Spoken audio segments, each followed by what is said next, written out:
It happened when my daughter, Emma, who was nearing her due date, suddenly doubled over in pain from labor. Out of nowhere, my grandson, John, threw a bucket of ice water on her. The splash echoed in the room, and for a few seconds, everything went silent. Emma's clothes were soaked, water dripping onto the floor. It didn't seem like an accident. John appeared to have deliberately thrown the cold water.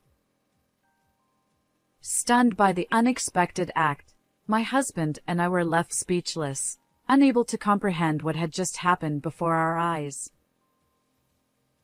"Hey! What do you think you're doing?" I scolded him, but John just stood there, still holding the bucket, looking confused, as if he had no idea why he was being yelled at.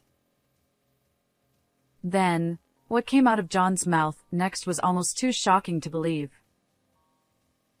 "But Daddy always says, it's a spell to make Mommy feel better."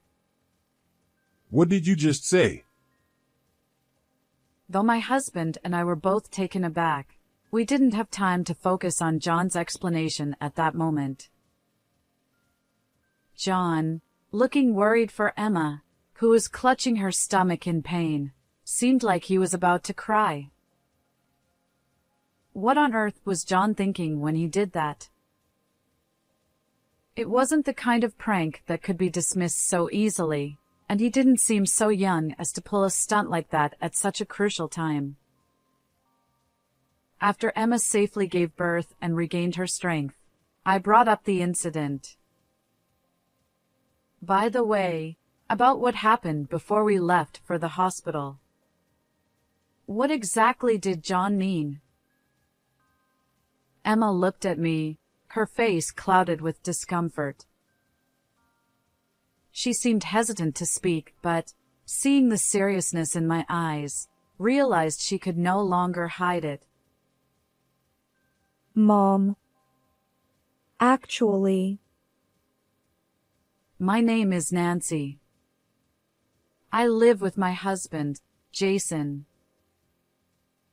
Both of us are retired and enjoying peaceful days together." Nancy, shall we head out soon? Now that we're in our late 60s, even a short outing leaves us more fatigued, and I notice myself getting out of breath after climbing stairs. We've been careful about our diet, but improvements haven't come easily. So, in an effort to combat our physical decline, we recently started going to the gym together. When you think of a gym, you usually picture younger people, but after doing some research, we found that there are plenty of gyms catering to seniors. In fact, when we go, we see a lot of people around our age.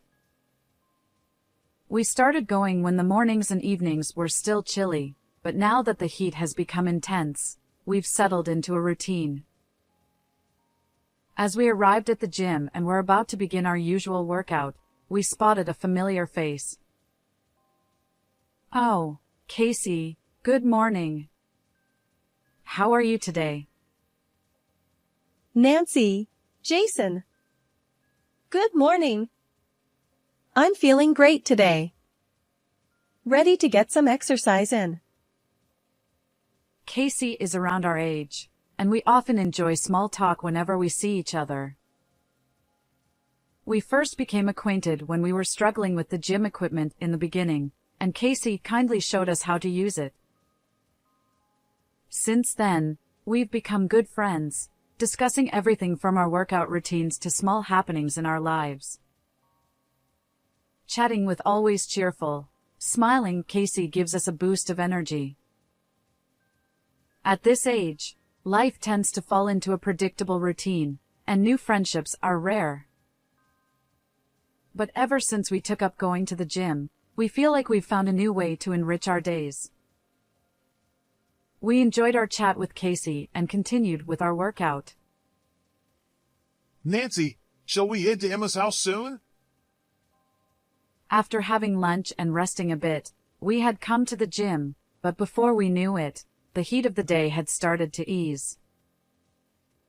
Our daughter Emma, who is currently pregnant with her second child, lives nearby.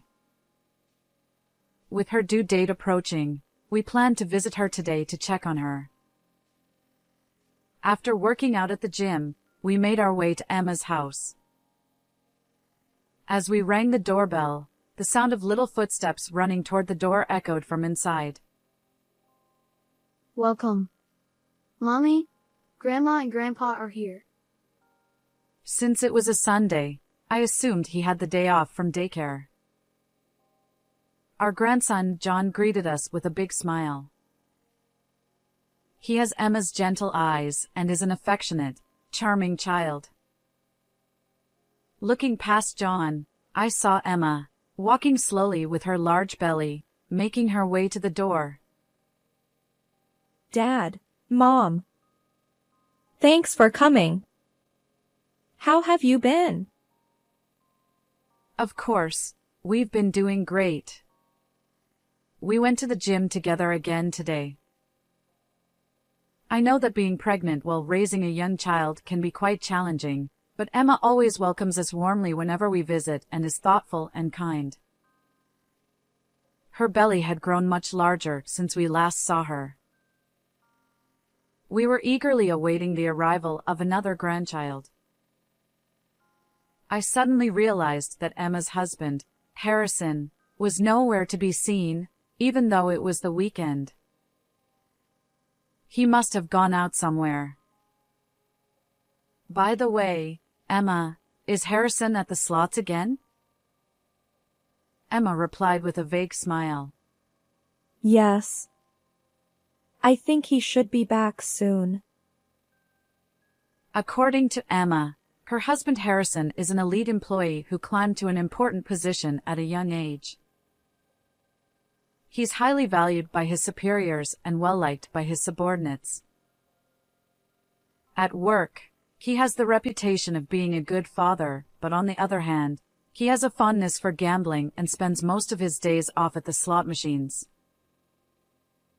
Harrison's gambling habit often comes up as a concern in conversations between my husband and me. It's hard to believe that with another baby due any day, he's constantly leaving his wife and young child to go play slots. Does he have any sense of responsibility as a father? Seeing Emma's ambiguous expression, I let out a small sigh. My husband must have felt the same way. He looked at Emma with a mixture of worry and frustration. Is it really okay for him to be going to the slots while you're pregnant? Is he helping out with raising John? Exactly. You know you can always rely on us if anything happens. Even though Emma now has her own family, she's still our precious daughter. If she's going through a tough time, we want to do everything we can to help. She's more than welcome to come back home if needed. Out of genuine concern, I tried to offer my support, but Emma just shook her head. I'll be fine. When she says that, it's hard to press the matter further. Every couple has their own way of doing things, and it's probably not right for us to interfere too much. After that, we sat in the living room, sipping tea and catching up on each other's lives. Emma mentioned that John recently started attending a programming class. Though my husband and I aren't very familiar with computers, Emma explains that programming is now a mandatory part of school education and has become a popular extracurricular activity. Apparently, programming classes are more expensive than other activities, but with an elite father like Harrison, it makes sense. What a child is learning often becomes a topic of conversation at work. It seems that it was Harrison who suggested John take up programming. John, for his part, is enjoying the class and proudly told us all about what he's learning and what he can do now. Watching John excitedly talk about it, I couldn't help but wonder if Harrison, who's always out at the slots, was really paying attention to his son's stories. After we'd been talking for a while, I heard the sound of a car door shutting outside. It seemed that Harrison had finally come back from the slots. I'm home. Oh, hello. When Harrison entered the living room, he barely glanced at us before trying to head straight to his room without much conversation. His irritated expression and the way he slammed the door behind him made it clear that his time at the slots hadn't gone well. He acted this way even with us, his in-laws, in the house. One could only imagine how much worse his behavior was when we weren't around. I noticed John clinging close to Emma, carefully watching Harrison's mood. It gave me a glimpse into what things were usually like in this household. Seeing how pitiful Emma looked, I couldn't hold back any longer and decided to speak up. "Hold on, Harrison. My daughter is about to give birth. Don't you think you should be spending more time supporting her instead of going to the slots? Having a grumpy husband around at such an important time must be stressful for Emma and the baby." My comment must have hit a nerve because Harrison, with his high and mighty pride, immediately snapped back at me. This is a matter between me and my wife. I don't think you have any right to interfere. How dare you? Honestly, you're too overprotective. It's the second child. You're worrying way too much. Excuse me? Raising a young child while pregnant is incredibly hard. My anger only grew at Harrison's lack of understanding, and as his temper flared, our argument became more heated. My husband tried to intervene, but both Harrison and I were too worked up to stop. Emma, clearly frightened, stood frozen, saying nothing. In the end, Harrison shoved me in his fit of rage. Ow! I twisted my ankle as I fell. The pain was sharp, and I couldn't stand up. Even seeing me in pain, Harrison didn't apologize. He just shot us a cold glare before storming back to his room. Emma stood there, pale and flustered, unable to do anything but watch us. At my age, even minor injuries take longer to heal. I worried about losing strength if I couldn't move for a while. With my husband's help, I left Emma's house and went straight to the hospital. On the way there, I couldn't stop thinking about Emma. Even as Harrison and I argued, she remained silent, never once stepping in to mediate. My once kind and outspoken daughter. Why had she changed? Had I gone too far? As I replayed the events in my mind, I couldn't shake the feeling of sadness and discomfort at her lack of response. At the hospital, I was diagnosed with a sprain. When the doctor asked how it happened, I gave a vague explanation. As expected, my recovery was slower than it would have been in my younger days, and I had to spend a few weeks resting and visiting the hospital regularly. Fortunately, I recovered enough to return to the gym after a few weeks. When I finally went back, I saw Casey, still as dedicated as ever to her workouts. She was surprised when I told her about my injury and expressed a lot of concern. That day, I did a light workout, and afterward, my husband and I decided to visit Emma's house again for the first time since the injury. The last time we saw her, it had been warm enough to break a sweat with just a short walk, but now, the heat had subsided, and the cool autumn breeze felt refreshing. As usual, John and Emma greeted us when we arrived, but once again, there was no sign of Harrison. Apparently, he had gone out to play slots again. To be honest, I was relieved that Harrison wasn't there. It was still awkward between us, and I was worried another argument might break out. Mom, Dad, it's been a while. I'm really sorry about last time. I'm glad your injury has healed. Though she had already apologized over WhatsApp, she said she wanted to say it in person.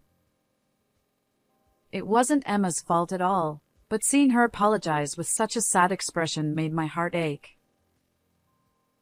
I hadn't received any apology, either by phone or WhatsApp, from Harrison, the one who had caused the injury. I couldn't help but worry whether my daughter would be okay living with him. We barely finished our greetings when Emma went into the kitchen to prepare tea. Suddenly, she crouched down, clutching her stomach in pain. The contractions seemed irregular, but her due date was approaching. It could be the start of labor. This is serious. Can you get the car, dear? Let's take Emma to the hospital right away. Flustered by the sudden turn of events, we started preparing to rush her to the hospital.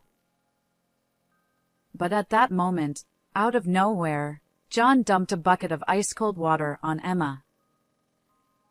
The splash echoed in the room, followed by a stunned silence. Emma's clothes were soaked, and the water dripped onto the floor. We stood there, mouths agape, not sure what had just happened. Emma looked utterly shocked. It was clear that John had deliberately thrown the water. This wasn't an accident. Hey! What are you doing? I scolded, but John just stood there holding the bucket, looking bewildered, as if he didn't understand why he was being reprimanded. What he said next was almost unbelievable. But Daddy always says, it's a magic spell to make Mommy feel better. What did you say? My husband and I were too shocked to process John's words, but we didn't have time to delve into it. Emma and the baby were our priority. After Emma quickly changed clothes, we rushed to the hospital. John, seeing his mother in pain, looked like he was about to cry. What was John's behavior all about? It didn't seem like a mere prank.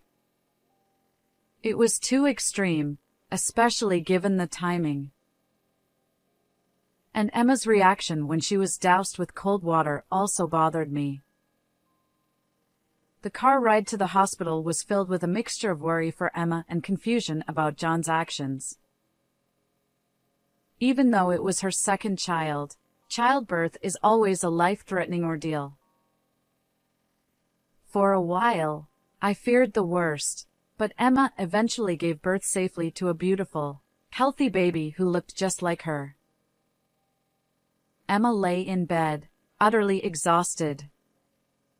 I didn't want to burden her so soon after giving birth, but once she had rested a bit, I couldn't hold back anymore. By the way, before we left for the hospital, what exactly did John mean by what he said? Emma looked at me with a pained expression.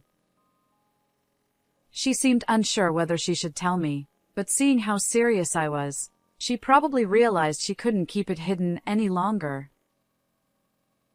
Mom, the truth is... The story Emma slowly began to share was nothing short of shocking. When Emma and Harrison first got married, He was kind to her and even cut back on the gambling habits he had before the marriage. However, as his work became busier, he fell back into gambling. Around that time, Harrison began to take his frustrations out on Emma when his gambling didn't go well. He became harsh, especially when Emma, struggling with morning sickness, couldn't keep up with the housework. Instead of helping, he would berate her, saying things like, Why can't you do it? Or, You're useless. he even resorted to physical violence. This wasn't a one-time incident. It happened repeatedly. Just like the time John suddenly poured cold water on Emma, Harrison would frequently douse her with cold water while yelling at her. It turns out Harrison had been abusing Emma regularly. John once tried to stop Harrison, but Harrison told him, When I do this, it makes Mommy feel better. It's not a bad thing. John, being so young and impressionable, believed his father. Over time, the constant barrage of negative words drained Emma's will to resist, and she lived in fear. She hadn't told us any of this because she didn't want to worry us or cause trouble. It wasn't until John copied Harrison by pouring cold water on her that Emma realized how harmful this was for their son as well. But at this point, Emma and Harrison were no longer equals in the relationship. She knew that if she spoke up, it would only provoke more violence. After enduring such mistreatment for so long, it was no surprise that Emma couldn't stand up to him. Who knows what might happen if she did? While protecting her unborn child and caring for John, Emma had to endure the abuse. It must have been unbearable. She seemed completely at her wit's end. Hearing all this, I was struck by a realization. The day I had an argument with Harrison, Emma watched with fear in her eyes. She wasn't just frightened by the argument. She was terrified because of the abuse she had been enduring. How could I have missed that? I deeply regretted not asking more questions when I sensed something was off. How could he? This is absolutely unforgivable. While Emma was in the hospital, we took care of John. I couldn't help but resent Harrison for not even taking care of his own son during such a time. Even after Emma gave birth, Harrison only briefly showed up at the hospital, offering no words of kindness, and then immediately left for home. Furious about the way Harrison had been treating my daughter, I decided to confront him. Thankfully, today he hadn't gone out to the slot machines. At first, he pretended not to be home, but I knew he was there because his car was parked outside. After ringing the doorbell multiple times, he finally opened the door with an exasperated look on his face. What do you want? Emma's at the hospital, right? By now, even Harrison spoke to us with rude, dismissive words. Harrison, what's going on here? I asked, telling him that I knew about the abuse Emma had been enduring and insisting that he stop immediately for the sake of both Emma and John. Despite how serious I was, Harrison just smirked and refused to listen. Worse, he even threatened me. Enough already! Do you want me to hurt you again? He raised his voice, growing more and more aggressive, as if he were about to hit me. I realized there was no reasoning with him. Continuing the argument would only put me in danger, I decided it would be best to back down for the moment. After somehow calming the situation, I walked home with a heavy heart. As I walked, I thought about what I should do next. I had told Harrison what Emma had confided in me. When she returned home, it was certain she would face even worse treatment from him. I had to find a solution before she was discharged from the hospital. But no matter how terrible he was, Harrison was still Emma's husband. I considered going to the police, but getting them involved would mean explaining everything in detail. With the neighbors watching, it would inevitably cause trouble for Emma. It seemed too harsh to burden her with more stress, especially after just giving birth. Feeling lost, my husband and I sought advice from Casey during a trip to the gym. I had once heard Casey mention having a daughter around the same age as Emma, so I thought he might offer some insight on how to resolve this situation. Despite it being such a personal matter, Casey listened intently, occasionally wincing at the awful details, nodding in sympathy. That's a horrible story. I'd love to see this guy's face. What kind of man is he? I showed Casey a photo from Emma's wedding on my phone. In the picture, Emma smiled so brightly, something that seemed unimaginable now. I remembered how happy I had been when she told us she wanted to marry someone, and how our whole family celebrated. Early in their marriage, Harrison and Emma often visited us, and we'd chat over tea, discussing nothing in particular. Back then, Harrison was thoughtful, checking on our health and even driving us when we needed to go somewhere. We had a good impression of him. But then, he stopped coming around. It was only Emma who would visit us after that. It was around that time when Emma mentioned that Harrison had always been a gambler and had recently gotten hooked again. I sighed as I looked at the photo, wondering how it had come to this. What would Casey think, seeing this picture?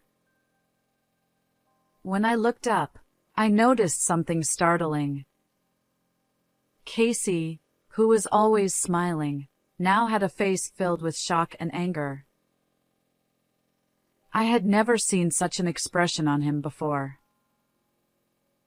Just as I was at a loss for words, Casey said something astonishing. I know this guy. It turned out that Harrison was someone Casey knew. What were the chances of such a coincidence? It really is a small world.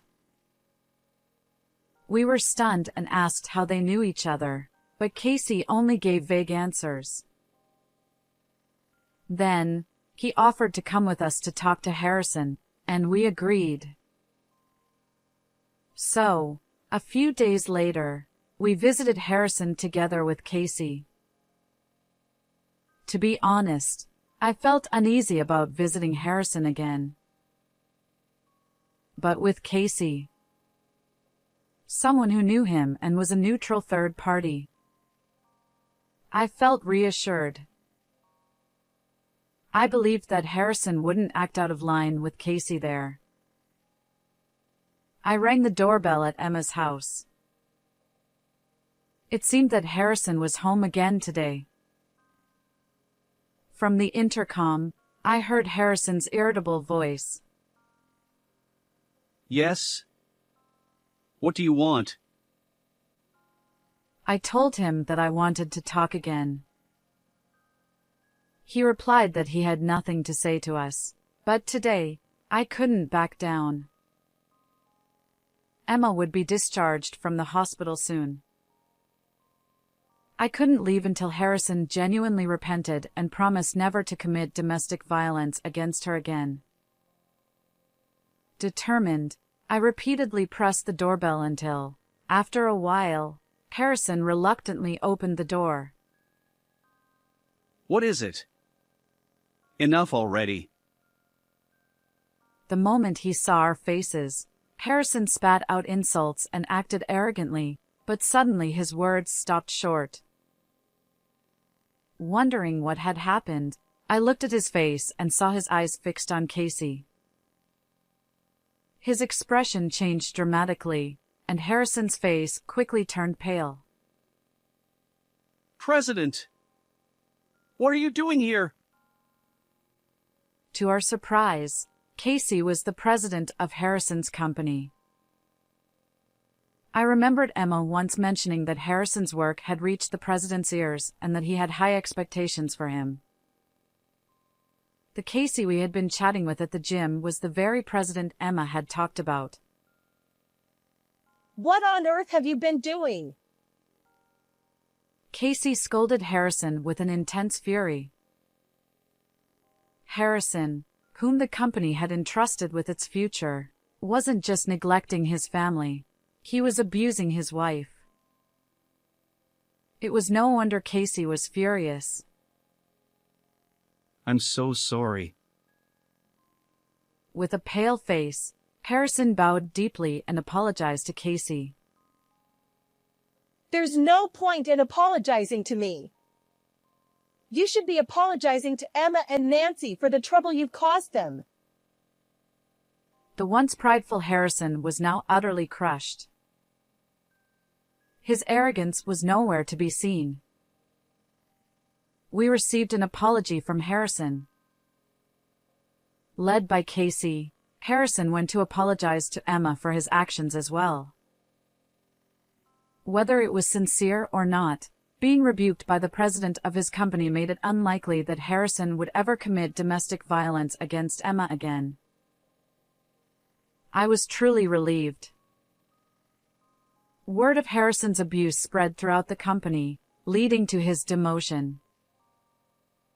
Abandoned by his president, his prospects for promotion became hopeless. Unable to handle the shame from his colleagues, Harrison eventually quit the company. Afterward, Emma divorced Harrison. Although she had felt helpless and lacked the energy to fight back due to the abuse, hearing about Casey's intervention gave her the courage to move forward. They went to court over custody, but with Harrison having neglected his family and pushed all the child-rearing and housework onto Emma, he didn't stand a chance. Emma gained custody of the children and received child support from Harrison. Mom, Dad, thank you so much. Thanks to you, I'm able to live peacefully now. Emma and her children returned to live with us, and our once quiet home became much livelier. Watching my grandchildren grow up each day brings me such joy. I'm deeply grateful to Casey, who helped save my daughter from domestic violence and brought this happiness into our lives. Even now, after the ordeal has settled down, Casey and I enjoy chatting whenever we see each other at the gym. I'm thinking of inviting him over for a small thank you dinner soon. Since Emma and the kids moved in, I've been helping with the childcare. However, the parenting norms today are vastly different from when I raised Emma, and I'm constantly learning new things. For example, in the past, it was said that holding a baby too much would spoil them, but now it's recommended to hold them as much as they want to meet their needs. Back then, we used to soften food for babies by chewing it before feeding them, but now it's discouraged because of the risk of passing on cavity-causing bacteria. With Emma's guidance, I'm rediscovering the joys of raising children. Emma's mood has also brightened considerably since she left Harrison. She's always been a cheerful and lively person by nature. I'm so glad to see her return to her true self. She mentioned how grateful she is that her children no longer have to tiptoe around Harrison and can live freely. Spring had arrived, and the cherry blossoms were in bloom, signaling the end of a long and painful autumn and winter for Emma. Recently, she told me that she's found someone who truly understands and supports her. He has been a source of comfort to her after the emotional toll of the divorce, and he adores the children as well. I can't help but hope that this time, Emma will build a happy family. That's the end of today's story. How did you like it? Don't forget to subscribe to the channel. I'll see you in the next video.